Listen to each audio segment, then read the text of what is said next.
Decapitación en la montaña rusa Matterhorn Bobsled en Disneyland en Anaheim. Donna Young estaba pasando el día en el parque con su familia cuando decidieron subirse a los icónicos bobsleds de la Matterhorn. Ella tomó asiento en la parte trasera de uno de los carros de bobsled y el paseo comenzó su ascenso por la montaña. Apenas 2 minutos después, en el descenso, algo salió muy mal. Dolly fue expulsada de su asiento. Tras eso, cayó sobre la vía justo en el camino del siguiente bobsled. El bobsled golpeó a Dolly, decapitándola. En menos de 2 minutos, los operadores del juego notaron la interrupción y detuvieron la atracción. Personal de seguridad y médico de Disneylandia llegó, seguido 5 minutos después por paramédicos, quienes solo confirmaron lo que todos temían. El Matterhorn estuvo cerrado una semana mientras Disneylandia investigaba. Después se supo que su cinturón de seguridad no estaba abrochado.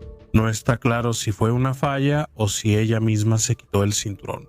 Una semana después, el 10 de enero de 1984, la atracción reabrió con nuevas medidas de seguridad tras la tragedia, lo que llevó a Disney a mejorar significativamente la seguridad. Rediseñaron el sistema de sujeción de los bobsleds del Matterhorn para que fuera más difícil desabrocharlos durante el recorrido. Mejoraron las revisiones de seguridad antes del recorrido y actualizaron los sistemas de monitoreo para asegurar que los cinturones estuvieran bien sujetos. Y esa horrible decapitación es solo el comienzo de los peores accidentes de Disney.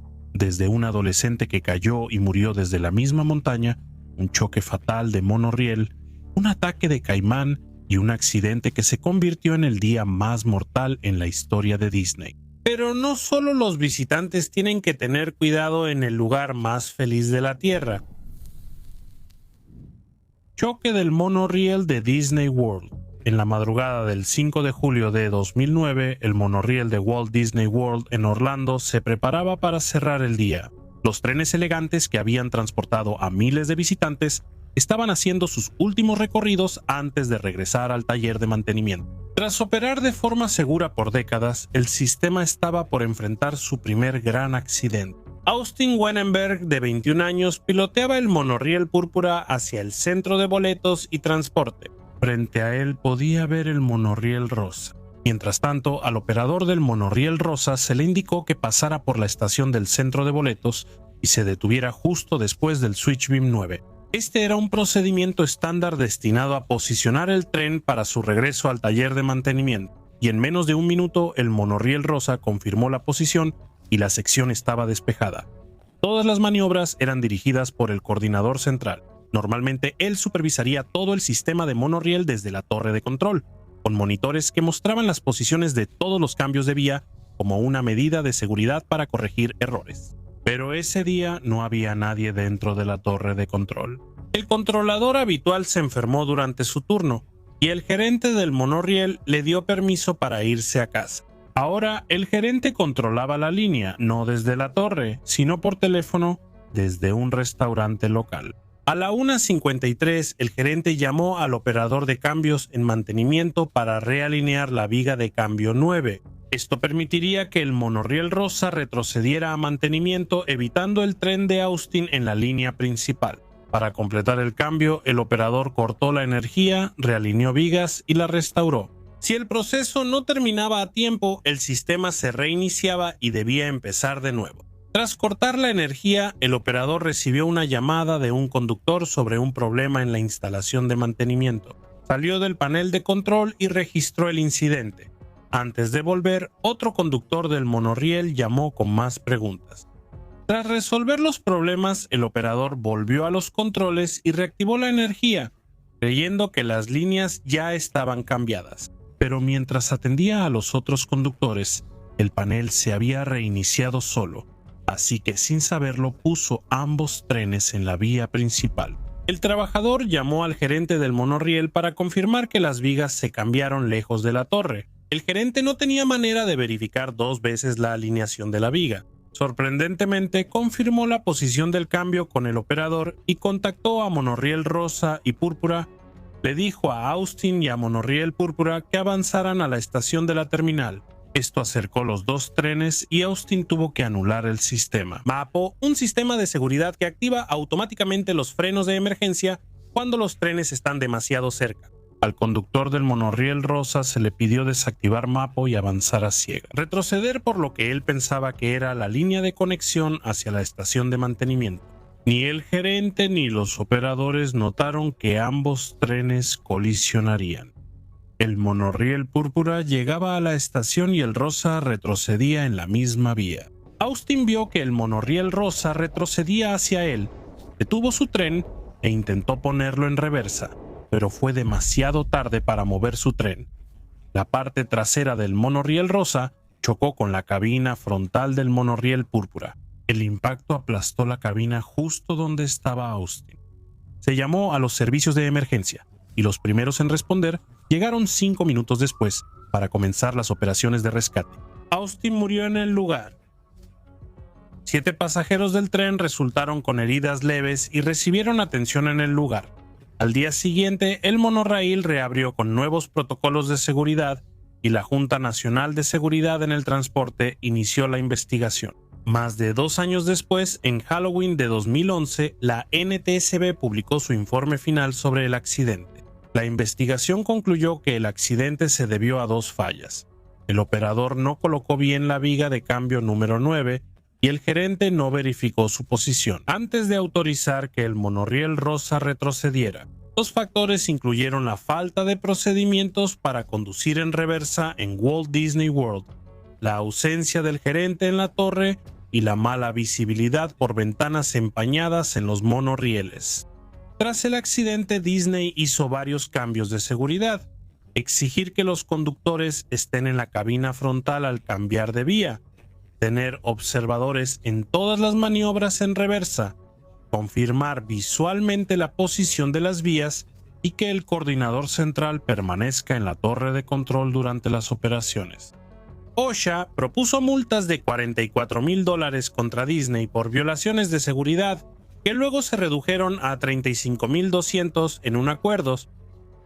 Esta no fue la única vez que el conductor de un vehículo del parque perdió la vida en Disney, pero en la siguiente tragedia la víctima ni siquiera estaba al mando. Accidente de manejo exótico. El 12 de abril de 2015, el autódromo Walt Disney World en Florida se alistaba para otro día de diversión a alta velocidad. La experiencia de manejo exótico, que permitía a los visitantes conducir o ser pasajeros en autos deportivos de lujo en una pista real, era de las más emocionantes que ofrecía Disney. Gary Terry, instructor de manejo, llegó esa mañana listo para trabajar. Gary no era novato, era instructor de manejo experimentado y expiloto que había guiado de forma segura a muchos visitantes en la pista. Más tarde esa mañana, Tavon Watson llegó a la experiencia para su sesión. Como muchos visitantes, Tavon estaba emocionado de manejar un auto de alto rendimiento. 15 minutos después terminó su charla de seguridad y orientación antes de ir a la pista. Los instructores explicaron el diseño de la pista, seguridad y manejo de autos potentes. Tavon eligió un Lamborghini y Gary fue su instructor en el asiento del copiloto. Poco después iniciaron la sesión de manejo. El Lamborghini rugía por la pista, con Gary dando consejos y Tavon disfrutando la emoción de manejar una máquina tan poderosa. Tras algunas vueltas, aceleró hasta alcanzar unas 100 millas por hora.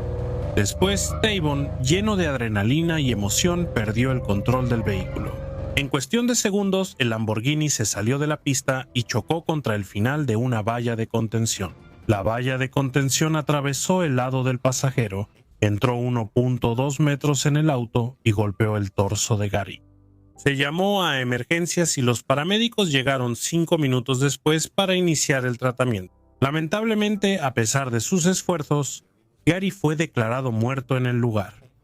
Tavon tuvo heridas leves y fue llevado a un hospital local. Al día siguiente, la patrulla de carreteras de Florida abrió una investigación y suspendió temporalmente la experiencia de manejo exótico. La investigación reveló algo impactante.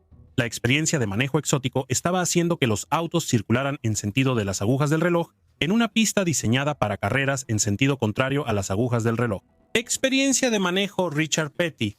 Los autos NASCAR corrían en sentido antihorario en la misma pista. Esto exponía a los autos al final de la barrera, que carecía de amortiguador de impacto. Al tomar la curva, Taibon iba muy rápido a 88 millas por hora.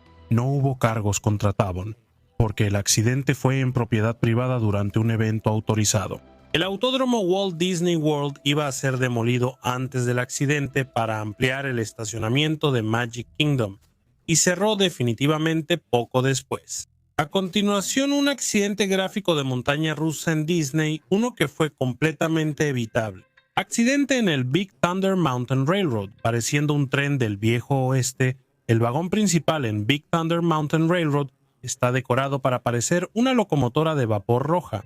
La montaña rusa emocionó a los visitantes desde 1979 hasta que un día, mantenimiento tomó una decisión con consecuencias fatales. El 5 de septiembre de 2003 por la mañana, Disney añadió el tren 2 a la montaña rusa. El equipo no sabía o ignoró que este tren no era seguro. Durante los siguientes 47 minutos, el conjunto completó 12 recorridos alrededor de la pista de la atracción.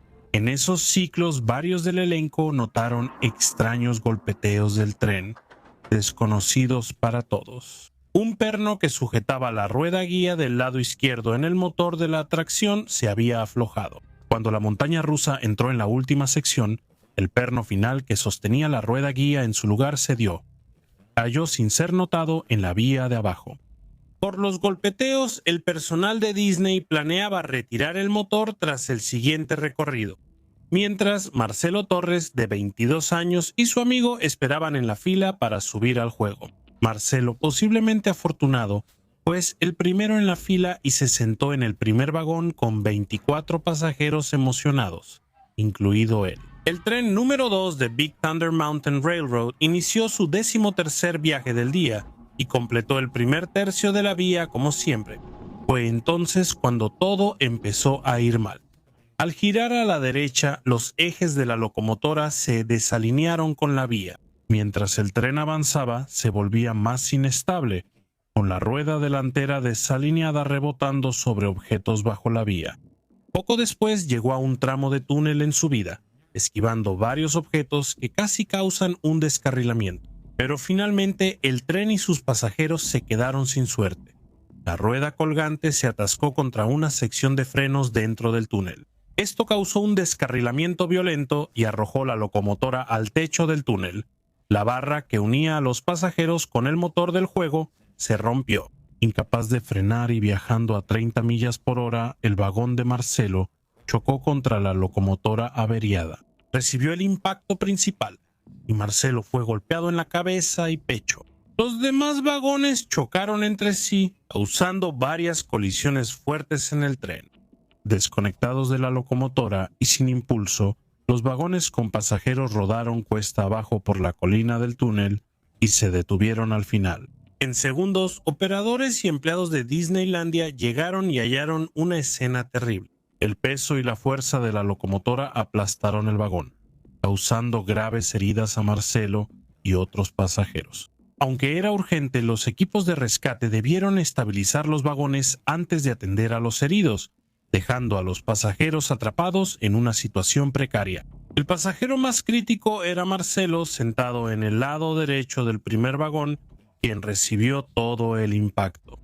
Mientras los bomberos estabilizaban los vagones, se instaló una zona de atención cerca de la entrada de Thunder Mountain. Unos 10 minutos tras el accidente, los paramédicos liberaron a los primeros visitantes. Un empleado de Disney llamó a las autoridades de Anaheim para reportar un accidente grave y posiblemente mortal. Sus temores se confirmaron poco después, ya que los equipos médicos no pudieron llegar a Marcelo a tiempo. Se confirmó su muerte en el lugar de los hechos. Los pasajeros angustiados quedaron atrapados en las filas detrás de su cuerpo hasta media hora. Otros 10 pasajeros recibieron atención médica, incluido el amigo de Marcelo. Las edades iban de niños a adultos, y las lesiones más graves fueron cortes en la cara y costillas rotas. Big Thunder Mountain Railroad cerró de inmediato para su investigación, mientras el parque siguió abierto. Una autopsia confirmó que Marcelo Torres sufrió una lesión contundente grave en el pecho. Esto le fracturó las costillas que perforaron sus pulmones y causaron su muerte por desangramiento. La investigación determinó que, ante todo, El mantenimiento inadecuado fue la causa del accidente. Los sujetadores de la rueda guía izquierda en el eje flotante de la locomotora no estaban bien asegurados. El procedimiento de mantenimiento requería que 2 mecánicos verificaran el trabajo, pero este protocolo no se siguió. Investigaciones sobre la causa del accidente revelaron antecedentes de atajos del personal de mantenimiento. Entre los hallazgos principales, un mecánico externo falsificó documentos, confirmando que tareas como apretar tornillos y reparar el cableado eléctrico se habían completado. Los mecánicos ignoraron una etiqueta amarilla en la rueda porque documentación falsa decía que el problema ya estaba resuelto. Hasta los supervisores firmaron la documentación sin revisar. Nunca se realizó una auditoría para revisar protocolos ni asegurar que el personal entendiera sus deberes de mantenimiento. La investigación determinó que el accidente no habría ocurrido con un mantenimiento adecuado. Esto resultó en una demanda por muerte injusta de la familia Torres contra Disney, que se resolvió por una suma no revelada. En este caso debemos volver al principio, al menos respecto a accidentes fatales. El incidente del bobsled el 19 de mayo de 1964 marcó un hito oscuro en la historia de Disney. Esa tarde de primavera, Mark Maples, de 15 años y de Long Beach, California, fue a Disneyland con amigos. Los adolescentes estaban listos para subir a las atracciones, en especial la Matterhorn Bobsled en Fantasyland, favorita del público desde 1959.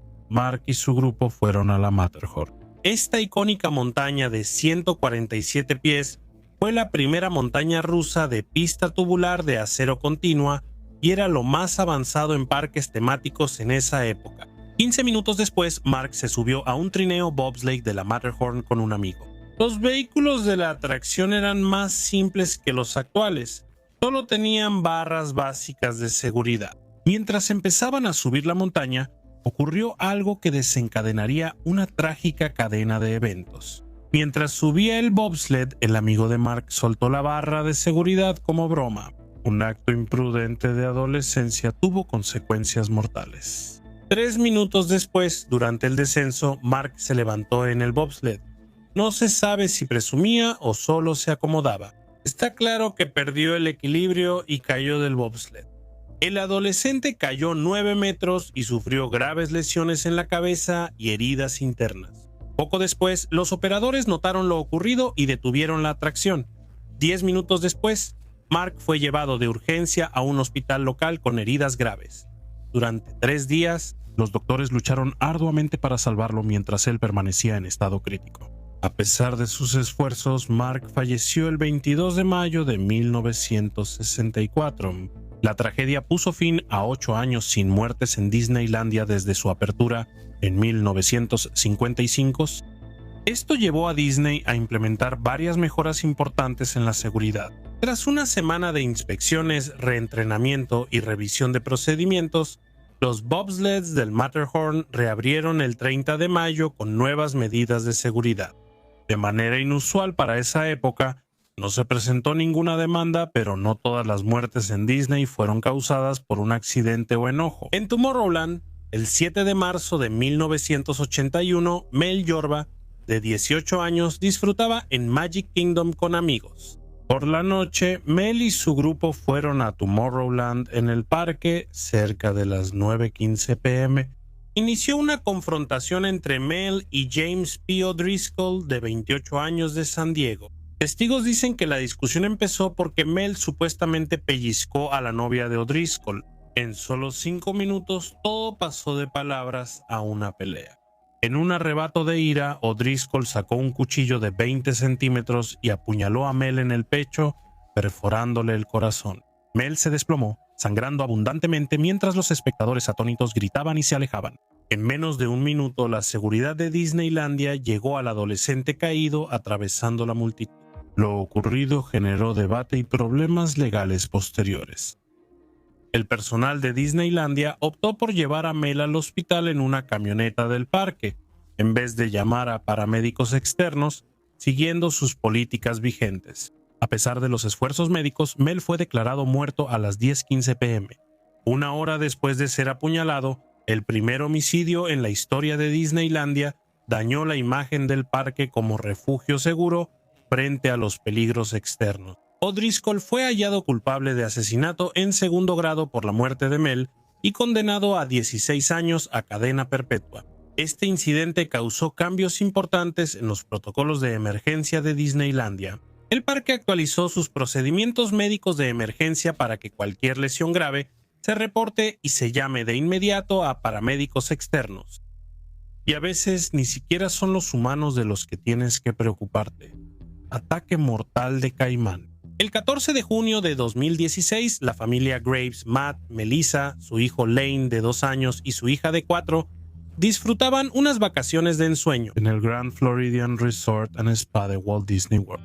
La familia de Nebraska pasó el día explorando el Magic Kingdom y regresaron a su hotel para una noche de relajación. Esa noche fueron a una proyección al aire libre de Zootopia en la playa junto a la laguna de los 7 mares. En una noche cálida en Florida, varias familias se reunieron en la playa para ver la película Bajo las Estrellas.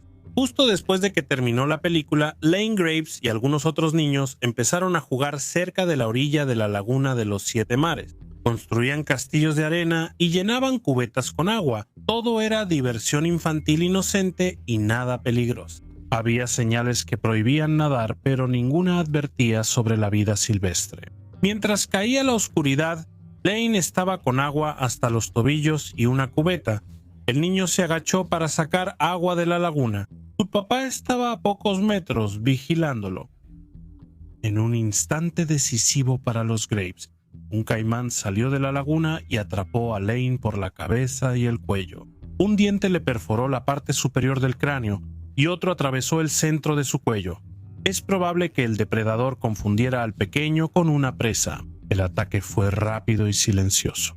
En cuestión de segundos, Matt corrió al agua con una valentía increíble. Metió las manos en la boca del caimán e intentó abrirla para salvar a su hijo. Los testigos describieron la lucha desesperada mientras el caimán se agitaba en el agua poco profunda. A pesar de los esfuerzos de Matt, el caimán se soltó. El reptil jaló a Lane bajo el agua y desapareció en la oscuridad de Disney. Los salvavidas y la seguridad llegaron rápidamente al lugar. Los primeros en responder de la oficina del sheriff del condado de Orange y rescate de bomberos iniciaron la búsqueda con botes, helicópteros, sonar y buzos. La búsqueda duró toda la noche y continuó hasta la tarde siguiente, cuando los equipos de recuperación hallaron el cuerpo de Lane. Se localizó a unos 10-15 metros de la orilla, a unos 2 metros de profundidad, cerca del lugar del ataque. Fue declarado muerto en el lugar. El médico forense determinó más tarde que la causa de la muerte fue trauma cráneocervical y ahogamiento. Oficiales de la Comisión de Conservación de Pesca y Vida Silvestre de Florida capturaron y sacrificaron a 6 caimanes de la zona para intentar identificar al responsable del ataque, pero la identificación concluyente del caimán específico fue imposible. La tragedia llevó a cambios inmediatos y extensos en los protocolos de seguridad acuática y manejo de vida silvestre de Disney. Instalaron cercas de cuerda a lo largo de todas las playas del resort y colocaron señales de advertencia que mencionan específicamente caimanes y serpientes en todas las áreas junto al agua. Las señales solo indicaban que nadar estaba prohibido sin detallar los peligros. Disney reforzó el monitoreo y remoción de vida silvestre en la propiedad y capacitó más al personal sobre avistamientos y respuestas ante animales. En 2017, Disney inauguró una escultura de un faro cerca del sitio del incidente como memorial para Lane Graves y símbolo de la Fundación Lane Thomas, creada por la familia Graves para apoyar a familias de niños que requieren trasplantes de órganos. En un acto de gracia, la familia Graves no demandó a Disney y prefirió enfocarse en la labor positiva de la Fundación Lane Thomas. Lamentablemente, Lane no fue el único niño que perdió la vida en Disney. El accidente en el juego de Roger Rabbit's Cartoon Spin. Brandon Zucker, de 4 años, visitaba Disneylandia con su familia. Como millones de niños antes que él, Brandon estaba fascinado por el mundo mágico que Walt Disney había creado. Pero el 22 de septiembre del 2000, esta visita cambiaría su vida de maneras que nadie podría haber imaginado. La familia Zucker decidió ir a la atracción de Roger Rabbit Cartoon Spin en el pueblo de Mickey. Esta atracción, inaugurada en 1994, ofrece taxis giratorios que recorren escenas de ¿Quién engañó a Roger Rabbit? Era una atracción popular para familias con niños pequeños. Brandon se subió a la atracción con su madre. Según la investigación que siguió, él no estaba correctamente posicionado en el vehículo. Estaba sentado de lado cerca de la puerta del vehículo en vez de en la posición más segura adentro. Un error crítico con consecuencias trágicas. Poco después de subir comenzó el viaje. Los taxis se movían por la pista mientras giraban, añadiendo imprevisibilidad y diversión a la experiencia. Para la mayoría esto causaba una divertida desorientación. Para Brandon era peligroso. 3 minutos después de iniciar el paseo, Brandon se deslizó bajo la barra de seguridad y cayó del vehículo en movimiento. Se encontró en las vías de una atracción en movimiento. En cuestión de segundos, Brandon quedó atrapado debajo de otro vehículo en movimiento, que pasó sobre él, doblando su cuerpo de 45 libras por la mitad. El peso y el impulso del vehículo causaron graves lesiones al niño. 1 minuto después, los operadores notaron algo mal y detuvieron la atracción. Brandon quedó atrapado bajo la cabina. Tomó alrededor de 10 minutos liberarlo de debajo del carro, minutos preciosos durante los cuales su cerebro estuvo privado de oxígeno. Al sacar al niño de debajo del vehículo, estaba inconsciente y con graves lesiones internas. El personal médico de emergencia comenzó el tratamiento y Brandon fue trasladado de urgencia a un hospital local en estado crítico. Los médicos determinaron que había sufrido un paro cardíaco con graves lesiones internas y un daño cerebral significativo debido a la falta de oxígeno. El pronóstico era sombrío. Aunque Brandon había sobrevivido al accidente inicial, su vida nunca volvería a ser la misma. Tras el accidente, la División de Seguridad y Salud Ocupacional de California inició una investigación en los meses siguientes. Descubrieron que los empleados de Disneylandia no colocaron correctamente al niño en el juego y no bajaron completamente la barra de seguridad. Si la barra de seguridad no se aseguró correctamente o Brandon logró deslizarse por debajo, nunca se ha determinado con claridad. En enero de 2002, la familia Zucker llegó a un acuerdo con Disney por una suma no revelada para cubrir la atención médica de su hijo. Brandon necesitó atención continua y varios procedimientos médicos durante 9 años. Nunca volvió a caminar ni a hablar, aunque a veces sonreía y reía. Su salud empeoró gradualmente con episodios de celulitis y escoliosis que afectó su respiración. El 26 de enero de 2009, a los 13 años, Brandon fue encontrado inconsciente en su casa. Fue declarado muerto al día siguiente, casi 9 años después del accidente que le había arrebatado su infancia normal. La tragedia llevó a cambios significativos en Disneylandia y en toda la industria de parques temáticos, incluyendo la instalación de protectores equipados con sensores alrededor de la parte inferior de cada vehículo de atracción. Los 2 últimos incidentes de Disney fueron devastadores, sobre todo el último que llegó inesperadamente. Primero, el incidente del barco Columbia. La víspera de Navidad de 1998 iba a ser un día festivo en Disneylandia. El parque estaba decorado para las fiestas y muchos visitantes disfrutaban el ambiente. Para Luan Phi Dawson, de 33 años, su esposa Liu Bong, de 43, y su hijo de 5, eran unas vacaciones especiales. La familia Dawson se dirigió a la atracción Ríos de América en Frontierland para ver el barco Columbia Sailing. El Columbia, réplica a escala real de un barco de vela del siglo XVIII, ha sido una atracción icónica de Disneyland desde 1958. El barco llegó al muelle después de un recorrido por los Ríos de América. Como siempre, los miembros del elenco se prepararon para asegurar el barco al muelle. Esta operación rutinaria estaba a punto de salir terriblemente mal. Mientras el barco se preparaba para atracar, Cristina Carpintero intentó atar una cuerda de amarre a una cornamusa de metal en el casco, como era habitual, pero ese día ocurrió un grave error. Según la investigación, el barco iba demasiado rápido, lo que generó una gran tensión en la cuerda. El barco y la cornamusa estaban en mal estado y no resistieron la tensión. La tensión en la cuerda hizo que los pernos de la cornamusa fallaran en segundos. La cornamusa de metal de 4 kilos se soltó del casco y voló como un proyectil hacia el muelle lleno de gente. La cornamusa golpeó a Luan en la cara y la cabeza, causándole heridas graves. También golpeó a su esposa, Liu Bong, causándole daños en la cabeza. También golpeó a Carpenter y le rompió el tobillo.